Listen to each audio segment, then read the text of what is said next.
ആരംഭിക്കലാംഗ്ലാ. UDF 100 seat കിട്ടിയാൽ അങ്ങ് SNDP general secretary സ്ഥാനം രാജിവെക്കുമെന്ന് പറഞ്ഞിരുന്നല്ലോ. ഞാൻ പറഞ്ഞിട്ടില്ല. അങ്ങനെ പലരും പലതും പറഞ്ഞാണ്. അങ്ങനെയൊന്നും പറഞ്ഞിട്ടില്ല. അയ്യോ, ആര് പറഞ്ഞു പിടിപ്പിച്ചു പുളുവൊക്കെ? നീത് വല്ലതും പുതിയ വല്ലതും കിട്ടണമായിരിക്കും. ഞാൻ അത്ര മണ്ടനാണ്. ഉടനെ പോയതിന്റെ ആയുധം സത്യം ഞാൻ തുറന്നു പറയട്ടെ, എനിക്കൊന്നും അറിയില്ല, പറഞ്ഞിട്ടില്ല. ഇനി ആരും സൂത്രം കാണിച്ചേട്ടാ. ഇവിടെ മോല് കണ്ടോ, ഇതാ ഹൈലൈറ്റ്.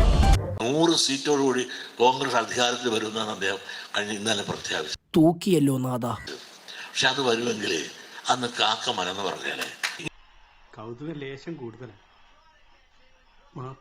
ഞാൻ എന്നിട്ട് വെല്ലുവിളിക്കാൻ ആ 100 രണ്ടെണ്ണം കുറച്ചോ 98 കിട്ടുമെങ്കിൽ അമ്മാവൻ കാര്യമായിട്ട് ചെറിയുന്നുണ്ടല്ലോ. അമ്മാവൻ ചൊറിഞ്ഞൊറിഞ്ഞ് തല്ല് വെച്ച് കൂട്ടുന്നു തോന്നി. VD സതീശൻ ഇന്ന് അദ്ദേഹത്തിന്റെ പദവി രാജിവെച്ച് രാഷ്ട്രീയ വനവാസത്തിൽ പോകാവോ? 100 സീറ്റും മന്ത്രിമാരുടെ കൂട്ടത്തോൽവിയും ഉൾപ്പെടെ സതീശൻ പറഞ്ഞതെല്ലാം വിധിയെഴുത്തിൽ തെളിഞ്ഞു. വല്ല കാര്യമുണ്ടോ? എന്തിനാണ് ഇങ്ങനെ ഇല്ലാന്നറക്കണേ? ഞാനാണെങ്കിൽ SNDP ജനറൽ സെക്രട്ടറി സ്ഥാനം രാജിവെക്കുന്നതാണ്. ഇനി ഇവിടെ നിന്നാൽ എന്റെ പണി പോവും. ഇവിടെ 100